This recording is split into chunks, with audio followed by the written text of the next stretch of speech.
Muy buen día a todas y a todos. Les damos la más cordial bienvenida a Escultura, un espacio donde buscamos acercar la cultura al público en general.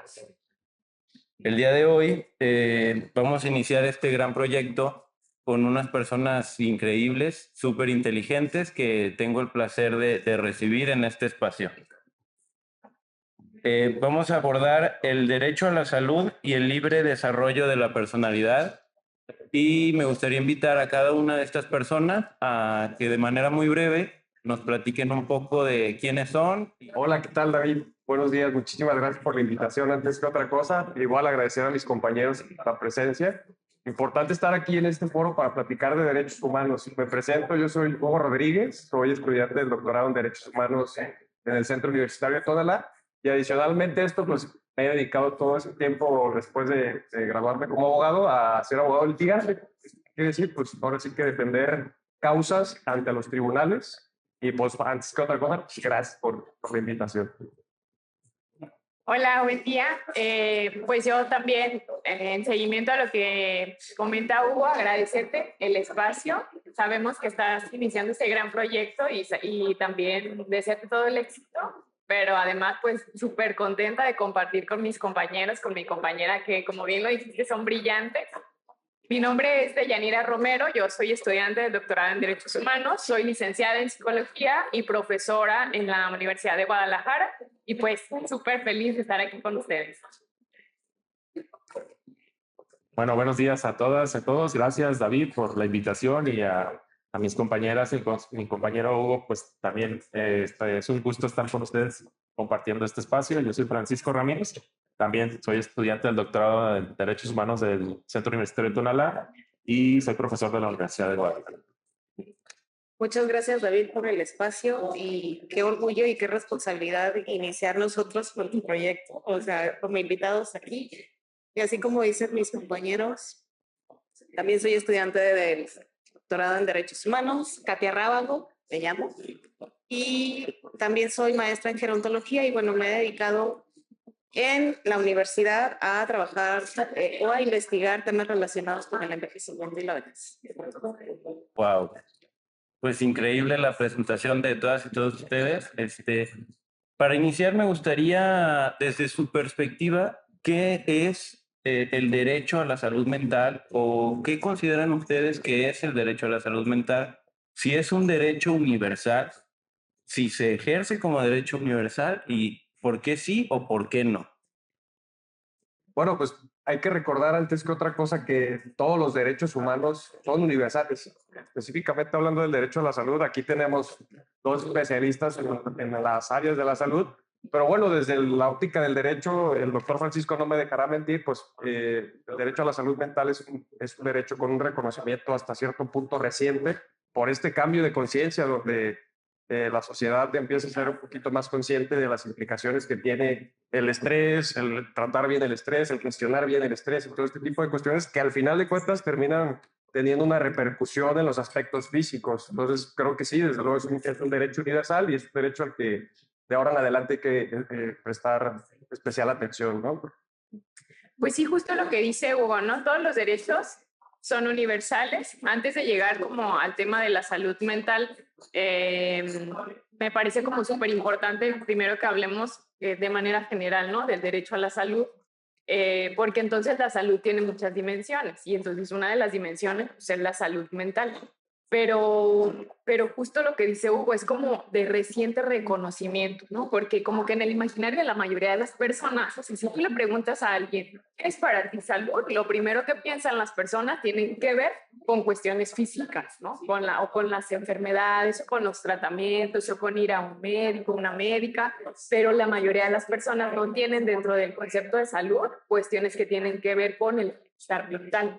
Entonces, pues de hecho justo lo que yo estoy investigando en el doctorado tiene que ver un poco con esto, ¿no? Con las representaciones sociales que existen en las personas respecto del derecho humano que tienen a la salud, pero en su dimensión mental. Entonces, Bueno, hay un largo camino todavía por recorrer con el andamiaje institucional para que las personas, bueno, y cuando digo andamiaje institucional me refiero a que las personas tengan la posibilidad de acudir a un profesional de la salud mental, en este caso, para que puedan recibir atención, tratamiento, prevención y pues todo lo que tiene que ver con que las personas puedan gozar de un real bienestar, ¿no? Tanto físico como mental. También, bueno, es importante señalar que el derecho a la salud, como bien lo mencionaba Denny y Hugo, no solamente tiene que ver con el bienestar físico o emocional, sino tiene que ver con muchos otros factores como el tener una vivienda digna, el acceso a la alimentación, un medio ambiente sano, ¿sí? Y que en el caso, por ejemplo, de lo que yo trabajo, que son personas adultas mayores, pues bueno, que tiene muchas implicaciones el cómo ellos pueden ejercer este derecho a la salud y cómo se les discrimina, ¿sí? Por cuestiones de edad y se les impide un poco el ejercer este derecho a la salud en todos sus determinantes sociales, sino solamente bueno, en el bienestar físico, emocional o mental, ¿no? También tiene que ver mucho lo social. Bueno, yo nada más para complementar, ya lo dijeron todos mis compañeras y mi compañero, pero simplemente decir que es muy importante lo que estamos haciendo, justamente porque el ejercicio de los derechos se inicia por conocerlos.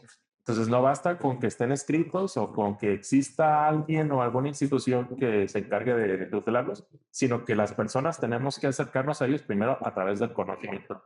Por tanto, creo que lo que estamos haciendo hoy abona en eso. Muy bien. Bueno, y ahora sí que atendiendo a todo lo que estamos abordando, me gustaría saber desde su perspectiva si consideran que el derecho a la salud es algo que sí se ejerce o no se ejerce, el por qué y cuáles son los obstáculos que tenemos que todavía pues atravesar para que esto se vea de una forma más natural.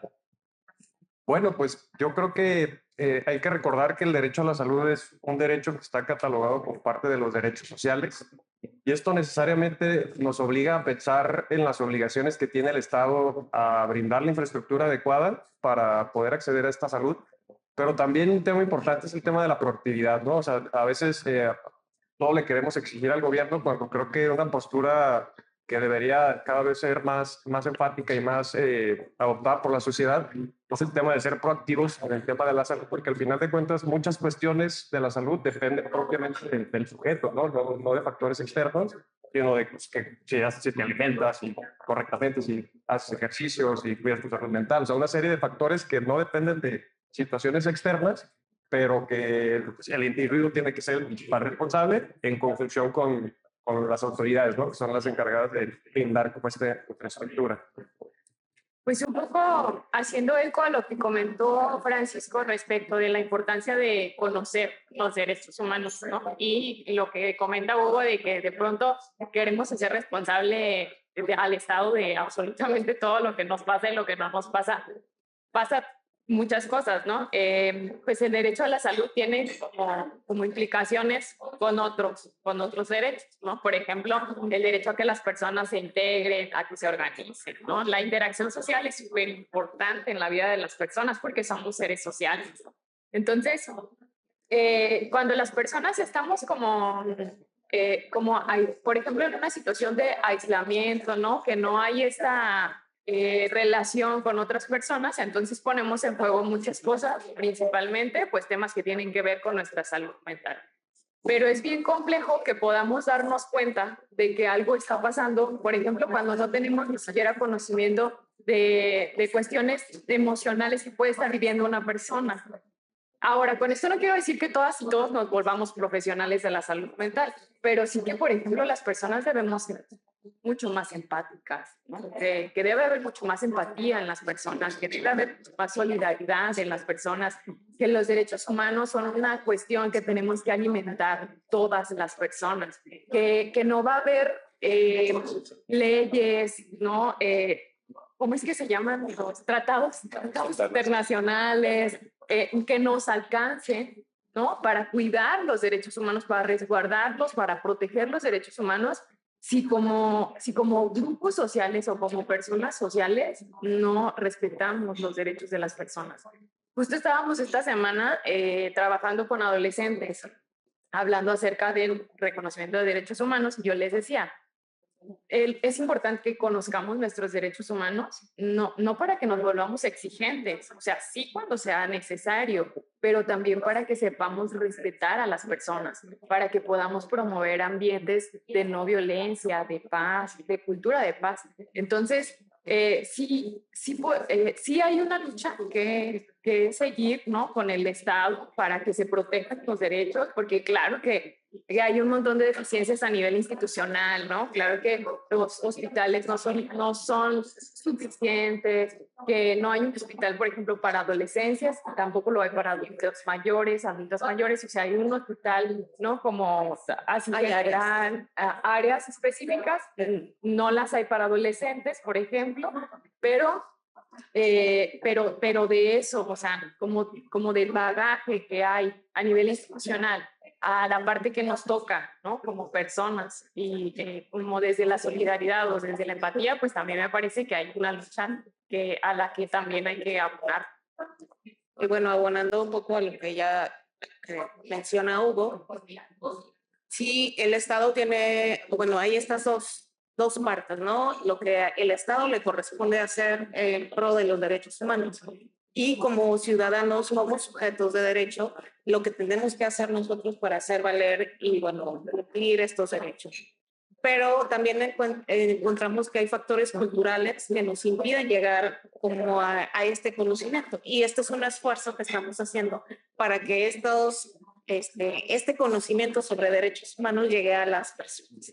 En este caso, pues bueno, Denis sobre adolescentes, yo sobre adultos mayores, sí, pero como bien lo mencionan, este proactivismo comienza con el conocimiento de nuestros derechos. Entonces, si nosotros llevamos este conocimiento, pues bueno, se van a dar cuenta cuáles son sus derechos y el cómo se están vulnerando, porque a veces no reconocemos que ciertos derechos se nos están vulnerando. Sí, a lo mejor tenemos una idea muy general de qué son los derechos humanos, pero cuando vivimos la vulneración de esto no nos damos cuenta, porque es una cuestión cultural. O sea, estamos tan acostumbrados a vivir las violencias o estas vulneraciones que nos pasan bastante desapercibidos, ¿no? Y este es un esfuerzo para que pues nos demos cuenta, sí, cuáles son, cómo se vulneran, sí, y a aprender estas alertitas y decir, bueno, aquí está pasando algo que no debería de estar pasando. Y ya nada más, bueno, abordar un punto que preguntabas, David, sobre los obstáculos. Es frecuente, desgraciadamente, que siga habiendo mitos, ¿no? Como un tabú, por ejemplo, para hablar de salud mental. Y justo eso lo que hace es simplemente es, pues, perjudicar el acceso al derecho, porque se segrega a las personas, ¿no? Lo que decía Lenia hace rato. Pues si nosotros como sociedad no somos empáticos, no nos acercamos a las personas y, por el contrario, nos vemos como personas enfermas, como situaciones extrañas, no vamos a ayudarles, ¿no? Vamos más bien a perjudicar su situación. Entonces también creo que habla en el título de este proyecto, la cultura también es importante, ¿no? Entonces empecemos a llevar esos temas al conocimiento general, pero para que se apropien las personas de ellos y podamos trabajar como grupo. Bueno, desde su perspectiva, las diferencias socioeconómicas de las familias, ¿cómo es que afectan en, pues, en los espacios para el acceso a la salud mental? Bueno, pues yo creo que es un aspecto muy importante el tema socioeconómico, porque al final de cuentas, la gran mayoría de los derechos humanos, desafortunadamente, en México, pues tienen esta connotación elitista, ¿no? Que cuesta trabajo acceder a ellos, cuesta trabajo acceder a la salud mental por la alta especialización que tiene esta rama y que encontrar especialistas, digamos, que presten el servicio a través de órganos públicos es limitado. Realmente no hay tantísimos especialistas en la materia y lo peor de todo es que no hay la conciencia de acudir a este tipo de consultas, ¿no? Como lo comentaba Francisco, el tema que pues tiene una connotación negativa el tema de acudir con un psicólogo, por ejemplo, ¿no? Que la gente lo relaciona con alguien que está enfermo o que padece de sus facultades mentales, cuando no necesariamente tiene que ser así, ¿no? Entonces, desde mi punto de vista, las diferencias socioeconómicas, pues sí hacen una gran diferencia entre las personas que pueden acceder pues, a especialistas de la salud mental que puedan cubrir las distintas áreas que se requieren, a diferencia de las personas que lamentablemente son de escasos recursos y que no pueden acceder y que ni siquiera tal vez tengan la conciencia de que tienen un problema de esa naturaleza, ¿no? Entonces, creo que sí es un punto medular, tanto en este derecho como en general en la mayoría. Como dice Hugo, la cuestión socioeconómica hace esta segregación, ¿no? Esta diferenciación entre quién puede acceder y quién no puede acceder. Los espacios públicos están saturados, ¿no? El otro día escuchaba que, bueno, hay alrededor de un psicólogo por cada 1,000 habitantes. Esto en la cuestión privada. Sí, en la cuestión pública, pues se reduce, o sea, o más bien es uno y el número de habitantes crece, ¿no?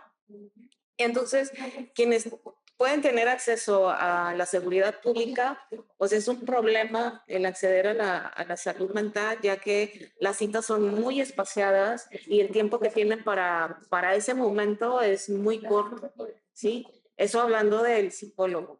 Si se necesita psiquiatra, o sea, el problema se agrava mucho más, ¿no? Porque realmente se vuelve como el ir, ¿cómo te fue con el medicamento? Te receto otro y viene el próximo paciente, ¿no? Y está el problema de que cuando este profesional de la salud tiene alguna eventualidad que no puede atender ese día, pues entonces se retrasa otra vez las citas, ¿no? Aún cuando hay quienes puedan pagar esa atención, pues el número es limitado. Y como mencionaba Hugo, la cultura de que la salud mental sigue siendo tan afecta todavía. El semestre, bueno, hace 2, creo, un año, leíamos en el doctorado un libro escrito por Bourdieu y les voy a platicar más o menos de qué se trata. Habla acerca del capital cultural, ¿no? y el capital económico y el capital social, etc. Entonces, cuando yo le estaba leyendo, justo pensaba en mis estudiantes y yo pensaba, qué complejo, porque el nivel socioeconómico determina tantos capitales, determina el capital cultural de entrada. Una persona que no tiene en su cotidianidad el autocuidado, por ejemplo, ¿no? O cuidar su salud mental, entonces jamás va a concebir ir a atención psicológica o orientación psicológica, o sea, no lo van a concebir. Entonces, eso pasa, que el nivel socioeconómico impacta no solamente como en la posibilidad de pagar el psicólogo, sino que impacta en que ni siquiera conciban la idea de ir al psicólogo o a la psicóloga. Eso es lo más grave, ¿no? Que las personas no conciben la posibilidad de buscar atención psicológica. Pero si a eso, claro, le agregamos como toda esta estructura que todavía es insuficiente respecto de la atención psicológica, se pone tremendo.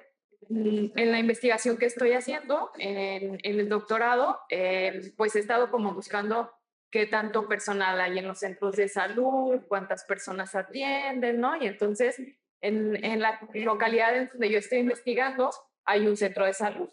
Y en este centro de salud no hay ni una sola persona que atienda cuestiones emocionales. O sea, no hay ni una sola. Hay un médico, hay dos paramédicos y hay una enfermera. Eso es todo lo que hay.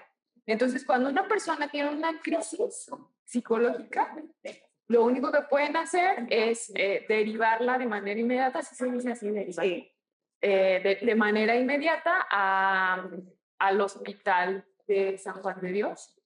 Y entonces yo pensé, porque que además aquí en esto la atención no es gratuita. Entonces, bueno, se vuelve complejo, porque entonces es como los papás, las mamás hacen el esfuerzo, ¿no? De llevarles y llegan y les dicen, sí, o sea, sí lo podemos atender, pero no es gratuito.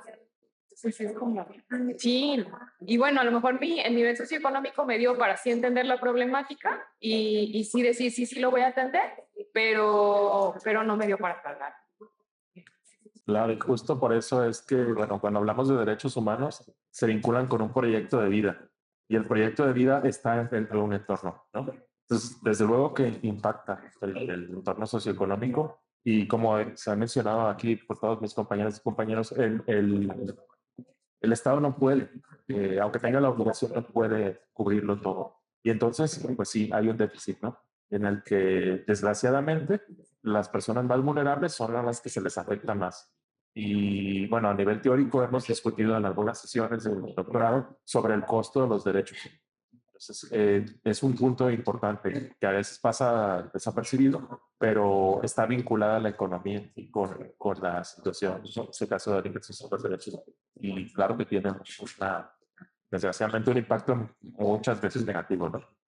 Y como lo mencionaba Paco y lo mencionaba Denny, la cuestión cultural aunado a la socioeconómica hace lo que pasa con la población de personas adultas mayores. Si en adolescentes no hay como la idea siquiera de ir a atenderse con el profesional de la salud en psicología, en personas adultas mayores en la actualidad es, o sea, impensable siquiera. O sea, y si se lo mencionan es una ofensa. Afortunadamente, estas cuestiones están cambiando poco a poco, sí, pero como lo mencionaba Paco, es una cuestión de trayecto de vida y entonces, si lo conocen desde pequeños, si durante la vida se les está hablando sobre derechos humanos, sobre cómo cuidar en este caso su salud mental, su salud en general, pues bueno, va a llegar un punto donde diga, bueno, ok, la cultura me dice que el psicólogo no es para locos, pero que es para locos, pero yo no estoy loco y necesito la atención. O sea, necesito la atención precisamente para eso, para no volverme loco.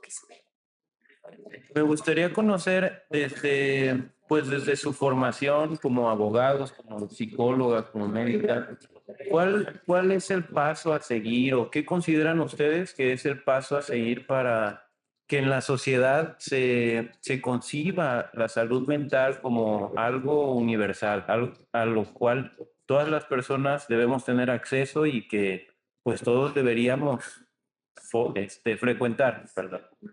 Bueno, desde mi punto de vista, creo que el punto medular tendría que ser el atender a la raíz, ahora sí que como político atender a la causa de la raíz del problema.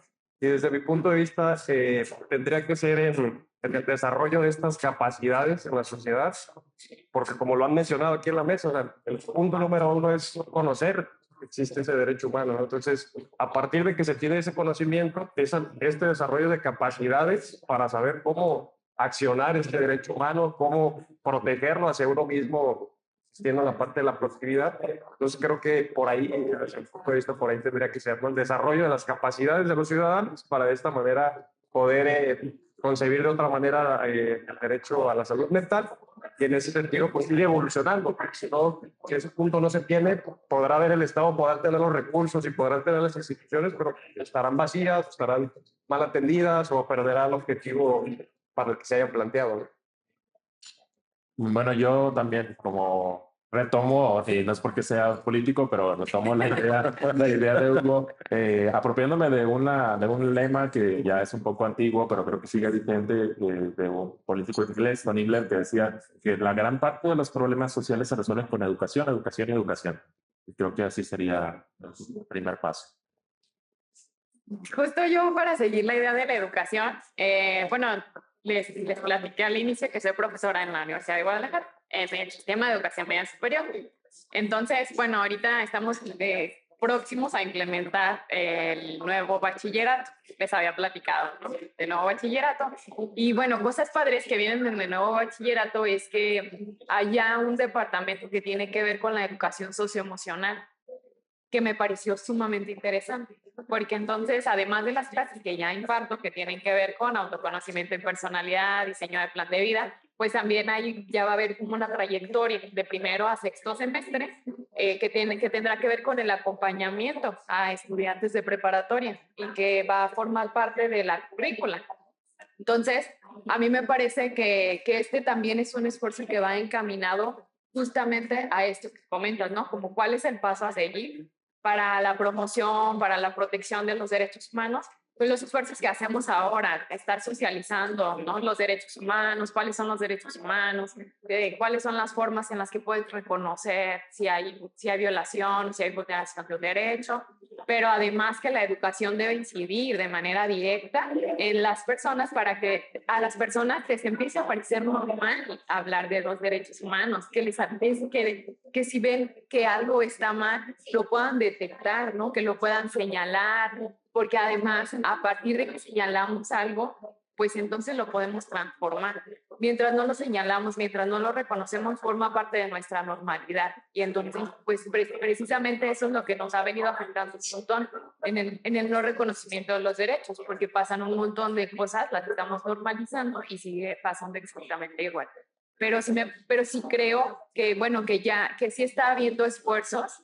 Insisto, lo dije al inicio, no es un camino sencillo. Por supuesto que hay una lucha en colectivo que debemos atender, pero creo que estos esfuerzos que hacemos, ¿no? De venir a platicar aquí, de platicar con las adolescencias, de platicar con las juventudes y lo que hace también el sistema de educación media superior para atender la educación socioemocional, pues es parte de este camino que hay que seguir. También yo soy profesora, no sé si lo había mencionado, soy profesora en la Universidad de Guadalajara, en la licenciatura en gerontología, y bueno, también lo que estamos haciendo ahí es dar esta visión de derechos humanos a la comunidad, ¿no? El hecho, por ejemplo, tengo alumnos que asisten a instituciones de cuidados a largo plazo para personas adultas mayores, donde estamos observando que cumplan con la normativa, pero entre esas normativas y leyes están los derechos humanos. O sea, preguntar, oiga, ¿usted sabe cuáles son sus derechos humanos? Sí, no, sabía que existen estos. No, pues que no, sabía que cuando usted sufre de esto, le están vulnerando sus derechos humanos. Y para los alumnos incluso ha sido como una sorpresa, ¿no? Porque como que no lo tenían en el radar, ¿no? Ahora para las personas adultas mayores a las que se les está aplicando estos cuestionarios y a las instituciones incluso, o sea, que dicen, ¿qué? ¿A poco estoy haciendo mal las cosas? Hay quienes no les importa, ¿no? Pero hay quienes sí se ponen el saco y dicen, no quiero seguir haciendo esto. Entonces, pues es un trabajo y como lo decían mis compañeros, la socialización, el educar en derechos humanos y desde pequeños, ¿no? O sea, lo que no se imparte desde pequeños, pues en algún punto, o sea, y durante el trayecto de vida, en algún punto se olvida. Y es algo que hay que estar reforzando para que en algún momento de... Bueno, ahora abordemos un poquito el libre desarrollo de la personalidad. Platíquenos qué es un derecho, se ejerce, no se ejerce, de manera muy general, en la que todas las personas podamos entenderlo. Platíquenos un poquito sobre esto. Sí, claro que sí, con gusto. Antes que nada, dejar claro que sí se trata de un derecho humano, a lo mejor un derecho humano de reciente reconocimiento igual, o que se concibe, se entiende recientemente, pero me gustaría partir de desmenuzar primeramente el concepto, ¿no? El concepto se integra por tres palabras: libre, desarrollo y personalidad. El primero de ellos es un adjetivo calificativo que pues, denota la no atadura o la posibilidad de autogobernarse o de poder ejercer una autonomía personal. Y los siguientes se tratan de sustantivos, pero estos sustantivos tienen la característica de ser abstractos, porque ni el desarrollo ni la personalidad son cuestiones tangibles, no las podemos ver. Y esto es importante mencionarlo porque de aquí parte la abstracción que tenemos que tener para poder encontrar este derecho humano, que si bien es cierto, algunas constituciones en el mundo lo reconocen expresamente, sus constituciones, en el caso de México no es así.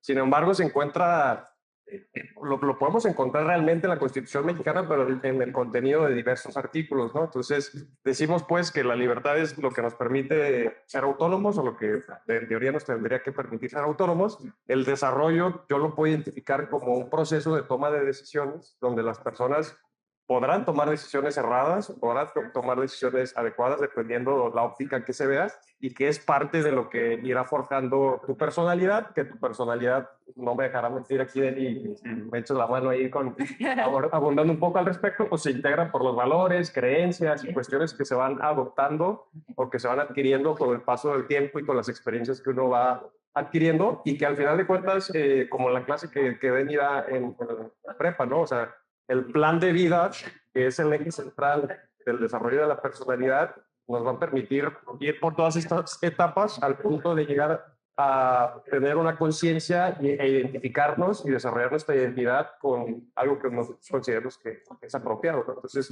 el ejemplo más claro pudiera ser, yo me identifico con la Iglesia Católica, pero dentro de la Iglesia Católica, por mis experiencias de vida, por mi contorno, por mi contexto social, por mi contexto laboral, a mí me gusta participar en el coro porque me gusta expresarme, me gusta cantar, soy extrovertido, a diferencia de cualquier otra persona que si bien es cierto que pudiera identificarse con los católicos, a lo mejor a él le gusta jugar un rol más discreto, a lo mejor es más tranquilo en ese sentido. Entonces, a grandes rasgos, vemos que este derecho es difuso, pero creo que es un derecho que en los subsecuentes, en los años venideros, va a ser muy importante para poder evolucionar como sociedad, porque esto nos invita a que nuestro nivel de conciencia vaya evolucionando.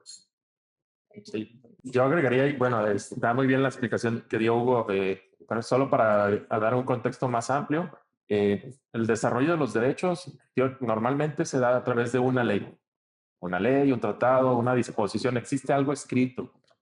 Sin embargo, no es la única posibilidad. Tal vez para las personas que no estén muy familiarizadas con el derecho, también los derechos se pueden crear o se pueden descubrir a través de las interpretaciones que hacen los jueces, magistrados, ministros, ¿no? Cualquiera que sea el rango. Y justamente este derecho es uno así que se ha ido construyendo a partir de las interpretaciones, se llaman interpretaciones jurisprudenciales, es decir, decisiones de jueces, que van elaborando, construyendo a partir de una raíz, y justamente es la libertad. Pero aquí espero no hacer mucha teoría, pero que se pueda comprender.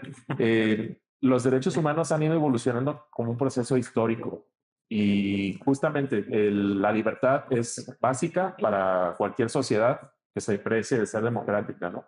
Pero esa libertad se entendía como algo así general, ¿no? Y bueno, ya le fuimos poniendo adjetivos, libertad de expresión, libertad de tránsito, de prensa, no sé. Pero se había descuidado porque simplemente se hablaba de lo que no tenía que hacer el Estado para que las personas fuéramos libres. Pero nunca se pensó en lo que las personas podíamos hacer por nosotros mismos para poder generar un proyecto de vida, un plan de vida. Y entonces, conforme va evolucionando la sociedad, se va dando cuenta el mundo general, y es un procedimiento o proceso que va impregnando otros países, entre ellos México, de que las personas tenemos la libertad de decidir, ¿no? Y decidir sobre lo que queremos hacer. Evidentemente hay reglas, hay cosas que no son permitidas, pero esas deben ser las menos. Mientras no exista una prohibición, todos pueden hacer lo que quieran, siempre y cuando no afectes a los demás, ¿no? Y eso es la libertad, el libre desarrollo de la personalidad. Pongo un ejemplo muy fácil, tal vez que se puede entender. A lo mejor en sus familias, no sé, sus papás, tías, no sé, una generación anterior o dos, mucho más si se van atrás, pues era impensable el divorcio, ¿no? Porque era, ¿cómo te vas a divorciar si tú ya decidiste casar? Y sin tomar en cuenta cualquier circunstancia que puede afectar esa decisión. Y se veía hasta mal, ¿no? Socialmente, como que una persona divorciada se segregaba o era excluida, por ejemplo, de la iglesia católica, no podía comulgar, ¿no? Y evidentemente eso al día de hoy se sabe y se entiende que es una decisión que obedece a muchas razones, incluso simplemente decir, ya no quiero estar casado o casada con esta persona. Pues eso es la libertad, el libre desarrollo de la personalidad. Sí, y en ese punto, perdón, quisiera abundar, que creo que es importante también este aspecto que han manejado la Suprema Corte de considerar libre desarrollo de la personalidad, las libertades residuales, así le han denominado.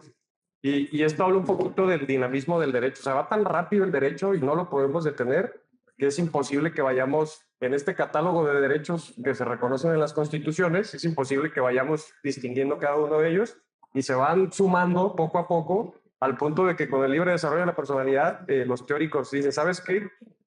Es tan tan rápida esta dinámica que tenemos que encontrar un concepto que nos permita incluir todas estas libertades que se pueden ir vulnerando y que no están reconocidas expresamente en las constituciones, porque la libertad evidentemente tiene distintas dimensiones. Tenemos la de tránsito, tenemos la de conciencia, la de religión, que pudieran estar expresamente en las constituciones, pero no, digamos, no están abstractas y no están sujetas a la interpretación de terceras personas de si se vulneran o no. Entonces esta parte de decir es las libertades residuales se me hace muy interesante porque realmente ya no necesitamos que expresamente esté en una constitución para poderlo defender o hacerlo valer, sino simplemente si consideramos que hay un aspecto intimísimo de nuestra persona que se está viendo afectado por terceras personas, poder activar este derecho para como un escudo protector, ¿no? Y es, bueno, como yo no soy abogado, entonces quiero ver si lo entiendo bien. Es como el poder hacer lo que uno quiere hacer sin dañarte y sin dañar a otros. Pues justamente, digo, y aquí sí con el doctor Francisco que nos pudiera ilustrar un poquito más, porque desde mi punto de vista, incluso, o vamos, mi tema de investigación que va un poquito relacionado con las sustancias enteógenas, siento que hay un límite o un punto de encuentro muy interesante que es qué pasa con aquellas decisiones conscientes que, en las que decidimos afectarnos, ¿no? O sea, de manera indirecta. Claro, hay dos, digamos, dos sustentos principales en este derecho. Como en todos los derechos humanos, la dignidad, pero la dignidad se ve reflejada en este derecho en la autonomía.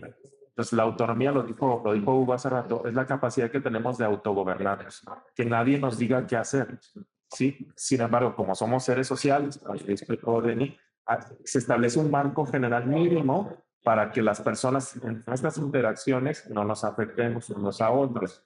El asunto es que se discute actualmente si una persona puede, de manera libre, autónoma y consciente, creo que esa es la clave, que sea consciente e informada, afectarse a sí misma, ¿no? Es decir, puede haber una prohibición para usar una sustancia que en una investigación química o médica se determine que es nociva para la salud. Sin embargo, si esa actividad de consumir esa sustancia solo afecta al individuo, la gran pregunta actualmente en el derecho es si es válido o no es válido. Porque tal vez se pueda prohibir por una razón de salud pública. Si no pretendemos que un adolescente o una persona que no es capaz de discernir si le hace bien o mal, pues consuma sin estar informada. Pero si una persona, por el contrario, conscientemente, sabedora de lo que puede generar, lo hace, incluso a veces, este es el sistema muy espinoso en México, lo hace con la intención de dejar de vivir, ¿no? Podría ser. Entonces, existe ese derecho a autodañarse, no hay una respuesta. Sería una valoración, si yo diría algo, sería una valoración subjetiva, obviamente, sesgada por mi moral y por mis ideas, ¿no? Pero jurídicamente México nos decidió postergar esa discusión, ¿no? Pero digamos, el fundamento está ahí, ¿no?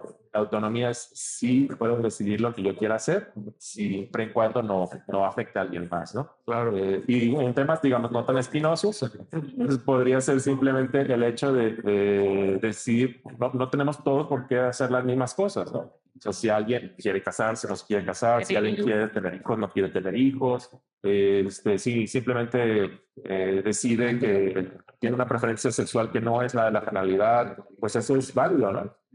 Y hacia allá es donde más México ha desarrollado el derecho y desarrollado la personalidad, justamente en matrimonios de personas homosexuales, lesbianas, la comunidad LGBT, en situaciones, por ejemplo, de no permanecer casado o incluso algo que no es todavía muy común, creo, pero tal vez a las generaciones actuales les esté llamando la atención, elegir el apellido de tus hijos. O sea, anteriormente era, tú te casas, tienes hijos, pues dice, en el caso de Jalisco dice el código, se asientan los apellidos que le correspondan. La duda es cuáles le corresponden, ¿no?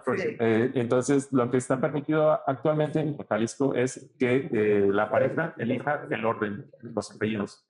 Y esta semana me hacía una alumna una pregunta, le tuve que contestar de manera muy legalista, pero me decía, oiga, es que yo quiero que mi hijo, que acaba de nacer, lleve el apellido primero de la mamá de mi esposo.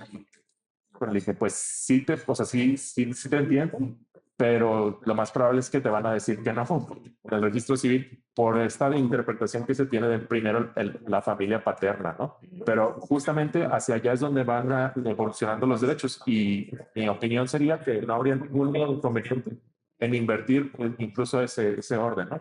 En que se ponga primero la familia, digamos, materna del padre o pues, materna de la mamá como primer apellido. Eso es hacia donde hemos avanzado.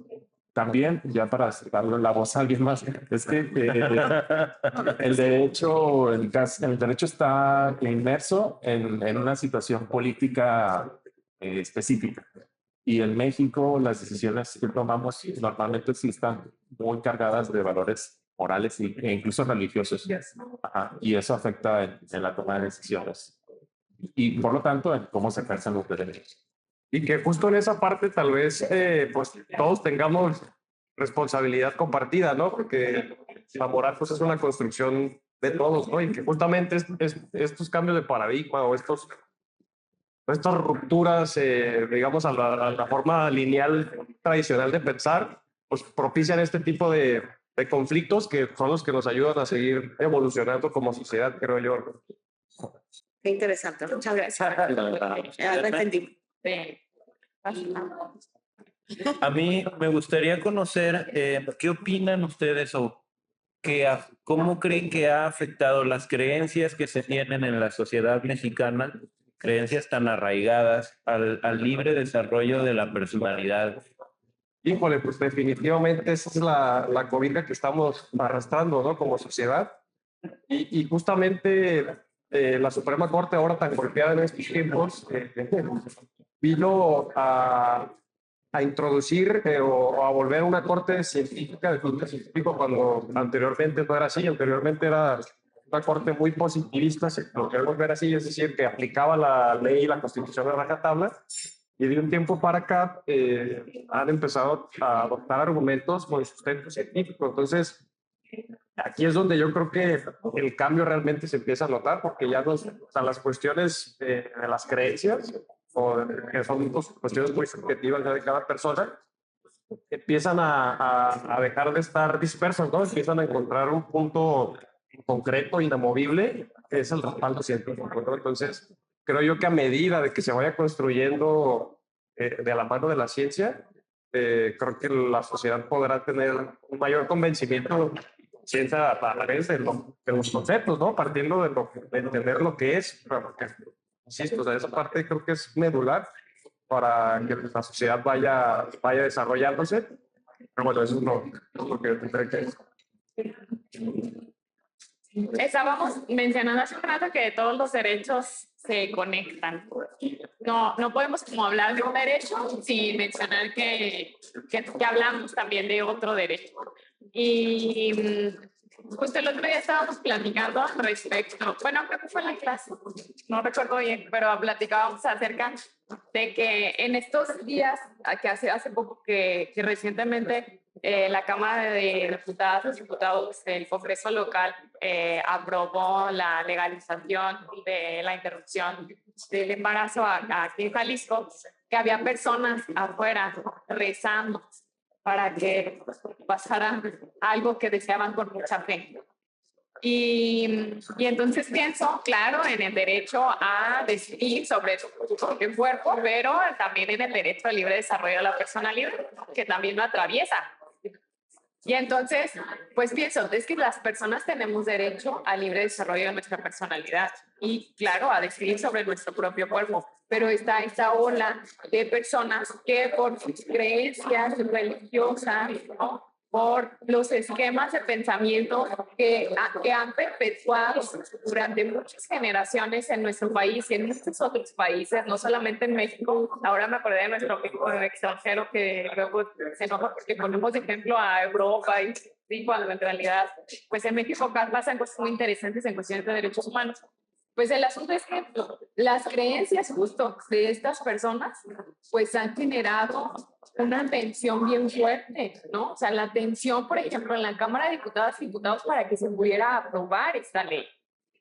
yo de verdad estaba ese día, recuerdo, tan tensa, y yo decía, es que no puedo concebir que todavía estemos en esta lucha y que todavía haya una persona o dos personas que estén deteniendo que esto avance, que los derechos humanos avancen y que estén deteniendo el libre desarrollo de la personalidad, ¿no? Y la decisión sobre el cuerpo de cada mujer o persona gestante. Entonces, por supuesto que las creencias arraigadas pues afectan un montón, no solamente como en los temas de lo que vemos afuera, ¿no? Lo que vemos afuera en el uno a uno, o sea, de cómo, no, de cómo pueden juzgar, de cómo pueden estigmatizar, sino que también lo vemos en las políticas públicas, porque entonces están estas personas que tienen ciertas creencias ocupando ciertos espacios y deteniendo cosas importantes.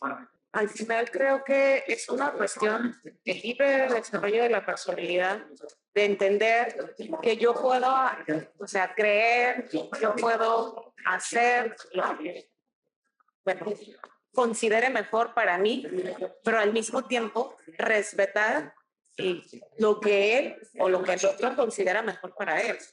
Y, o sea, no obstaculizar, ¿no? O sea, tener esa empatía con el otro, decir, bueno, para ti eso es lo mejor, está bien, para mí no, no lo hago, pero si tú sí, pues adelante, te respeto. Sí, y aquí yo agregaría una dimensión, ya mencionamos la dimensión social de los derechos, ya mencionamos también el aspecto económico de los derechos, pero hay también un aspecto político-cultural, ¿no? Y rápidamente recuerdo una idea de un teórico, se apellida, seguramente se van a reír muchos, como la bebida alcohólica, como Buchanan, para que no se les olvide.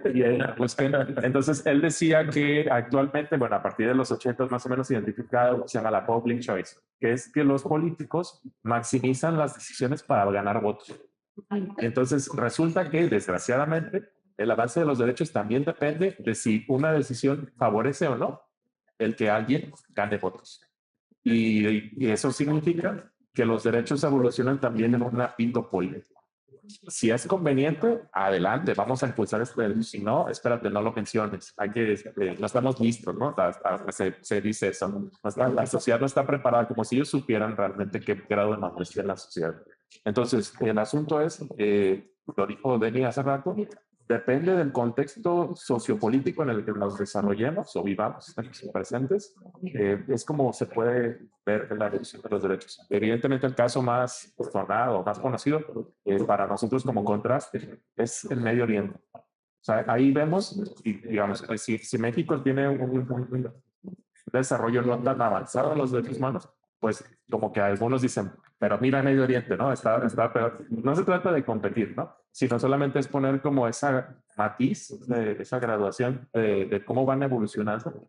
Y al final, recordemos que el derecho humano o los derechos humanos, la intención es emancipar a las personas, ¿no? O sea, permitir que nosotros, todas las personas, podamos realmente disfrutar la vida, que eso es a lo que venimos, ¿no? Y no estar limitados, o sea, que los límites sean los necesarios, nada más, ¿no? Para la convivencia social.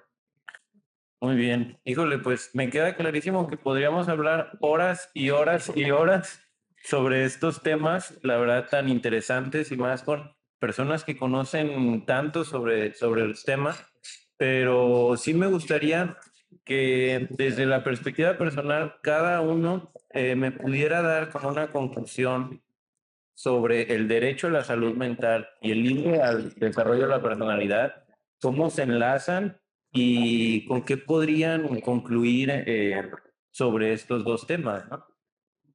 Ok, bueno, yo para el tema del derecho a la salud mental retomaría o quisiera dejar clara esta idea para reflexionarla.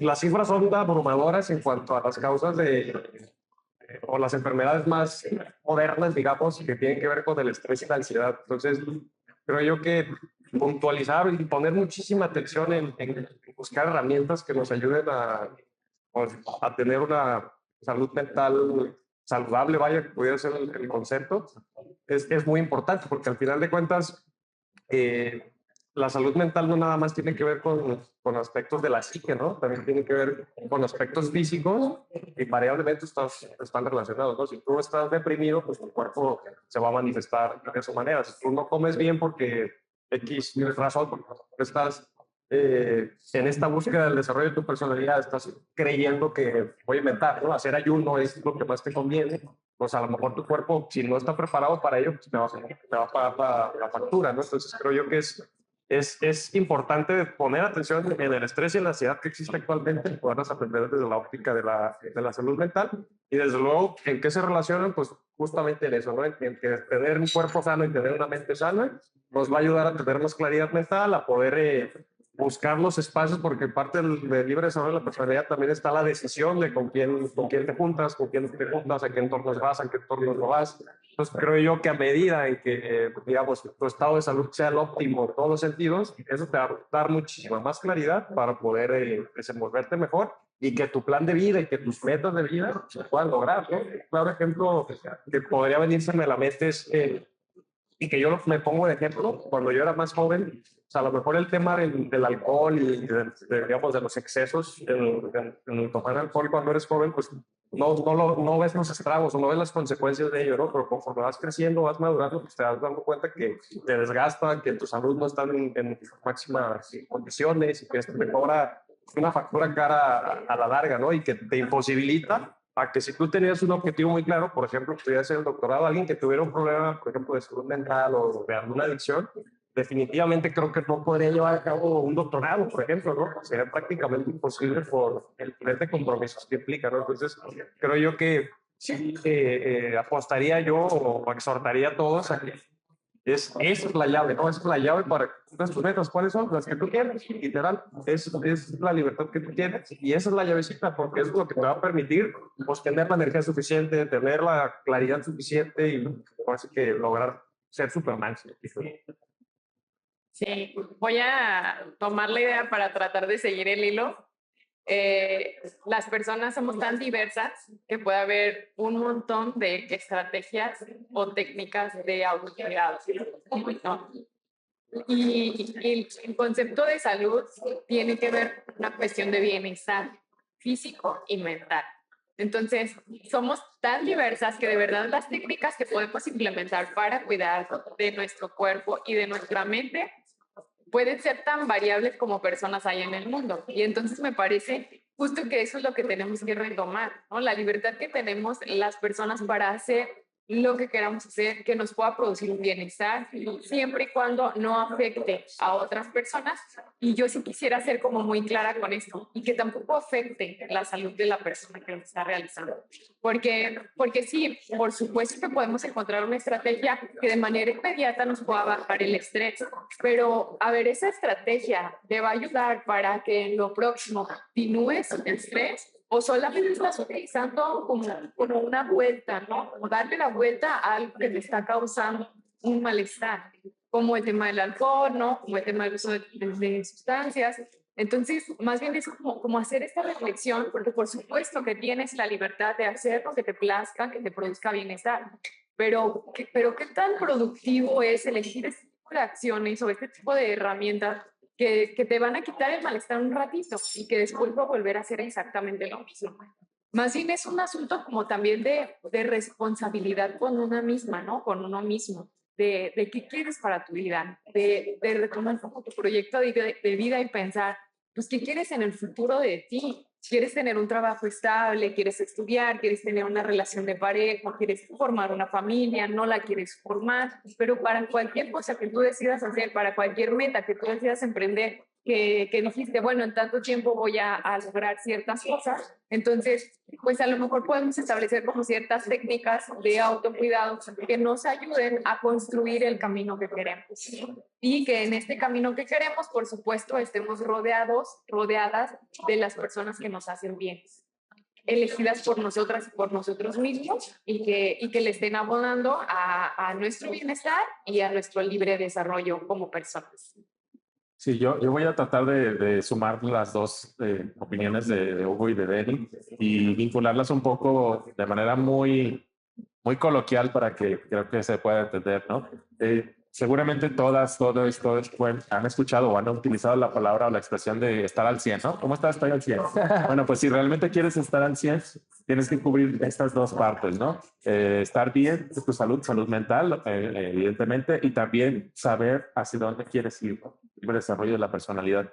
Y justo hace unas semanas veía en redes un post que de repente hay cosas interesantes en las redes. Entonces, como este podcast, por ejemplo, y lo que decían era, si tú quieres saber cómo vas a ser en 5 o 10 años, pregúntate con quién te relacionas, pregúntate qué comes, pregúntate qué haces de ejercicio, qué hobbies tienes, qué lees, qué no lees, cuáles son tus actividades, porque lo que decía Deni, eso es lo que te va a marcar, o sea, hacia las acciones de hoy tienen un impacto en el futuro próximo y también un poco más lejano. Entonces, si solamente también nos enfocamos en la satisfacción inmediata, pues podríamos llevarnos algunas sorpresas, ¿no?, del futuro. Eso es lo que yo puedo decir. Bueno, yo voy a pasar de, bueno, no solo voy a hablar de la salud mental, yo me voy a enfocar en la salud, pero me voy a enfocar en lo que los adultos mayores viven. O sea, lo que acaba de decir Francisco, de que las decisiones que tomo hoy se van a ver reflejadas no solamente en 5, 10, 15, 20, 60 años, sino en generaciones todavía posteriores a mi presente, ¿no? Pero hablando de en mi presente, en lo que me voy a afectar, pues va a ser en mi vejez. Y entonces hay algo que sucede con este libre desarrollo de la personalidad con las personas adultas mayores del presente. No las estamos dejando que tomen estas decisiones. Les estamos quitando autonomía, ¿sí? La cuestión aquí es, sí, educar. Educar en cuestiones de derechos humanos, en cuestiones de salud y decirle, bueno, si tú sigues por este camino, como ya persona adulta mayor en esta, que se le denomina la última etapa de la vida, te puede pasar esto, esto y esto, pero dejarlos que decidan ellos, ¿sí? Y entendiendo que estas acciones que ellos tomen podrían afectar a su entorno, pero dejarlos que decidan, porque el problema es que no los estamos dejando que decidan. Parece que llegan a ser adultos mayores y entonces les quitamos todos los derechos, incluido el de la autonomía, y decir, no, es que tú ya no puedes decidir sobre tu salud, sobre dónde vives, sobre dónde, o sea, sobre lo que quieres hacer.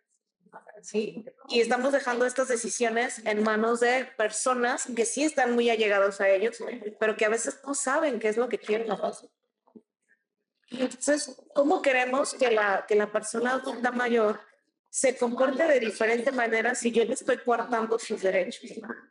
Entonces, dejar que decidan con el conocimiento de causa de qué es lo que va a pasar cuando toman estas decisiones, pero dejar que ellos decidan.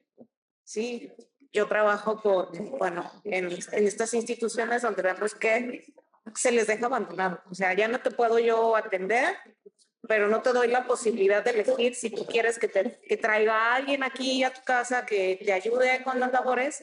Simplemente te digo, no te puedo atender y te voy a llevar y te abandono. O sea, ya desde ahí no les están permitiendo tomar ciertas decisiones cuando ellos están lúcidos y tienen sus capacidades siempre. Entonces, saber que estos derechos, o sea, nos van a acompañar hasta el final de la vida, o sea, es en el trayecto de vida. Y desde que nacemos hasta que morimos, o sea, nos acompaña. Y entonces tratar de no coartarlos. Con eso. Perfecto, pues Paco, Katia, Hugo, Deni, muchísimas gracias por ser padrinos y madrinas ahora de este nuevo proyecto. Espero hayan disfrutado, les agradezco que compartan su conocimiento y pues esperemos en un futuro no lejano hacer otro episodio. Sí, yo espero que nos vuelvas a invitar. Muchas gracias. Felicidades. Muchísimas gracias y nos vemos en el siguiente capítulo.